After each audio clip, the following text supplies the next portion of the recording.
When I tell you that my first client paid tarot reading was an absolute train wreck, it still gives me trauma thinking about it now. So I'm going to give you some tips of things that I do now and show my students how to do, so you don't have to have those uncomfortable situations. Now, in the beginning, I used to work on the hotlines, apart from doing it for family and friends, because at the time that was really how you would get the traffic in. I suppose it's the equivalent of lives now.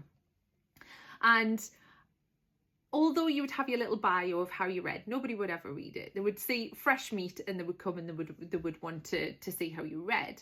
But what I didn't do is ask her what her understanding of tarot was.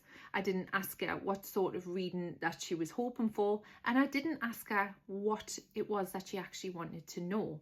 So when I set out a reading now, I immediately want to know what somebody's understanding is, because it could be different to mine, or it might be at that point that I can give them direction on how it is I read. I had a lady read with me the other day, and she actually said to me, I've been lurking on your TikTok for a long time. I've always kind of felt the psychic element of stuff is how I like my reads, but I wanted to try you out. And I think there might be a misunderstanding of my reading. So first of all, I do believe I have clair skills. When you talk about psychic abilities, mine's cognizance and sentience, but I don't insert them into the reading. I'm all about the logic in my tarot, and it's highly intuitive. So for those who think the way I read isn't intuitive either, it really is. We're just giving your intuition a voice or a vehicle by using a framework.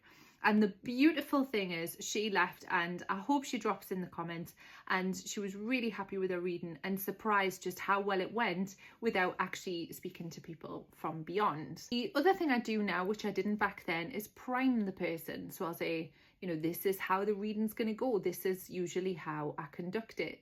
Now, the other thing, after I've primed the person and gone into which way are they wanting to look at the reading, are we looking for advice, etc., make sure you're taking time to understand the person that's in front of you. Now, again, at the time I was on the phone, but listening skills is really important, because you can miss key details, or you can miss something that's vitally important if you don't take the time to really understand a person. People really at times, and I used to do this, fear asking more questions. That lady I was referring to, I spent 15 minutes asking her loads of questions, and I said at the beginning, there is a reason I'm asking you all these questions, because I don't have a set spread. I'm going to decide what the question is once you tell me what's going on with you and what's it all about. If you want to know more on this, I have a masterclass that I'm actually doing.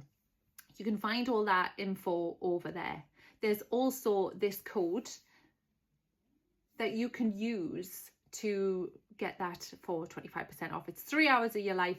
Invest in it. If this is your business, you know that you can use that as an investment, and use it. It will help you, I promise. I'm going to give all the hints and tricks of things that I've used in order to help me as a reader, but also help to understand people better and really work on the flow of your reading, because it can really make the difference between a good or a bad reader.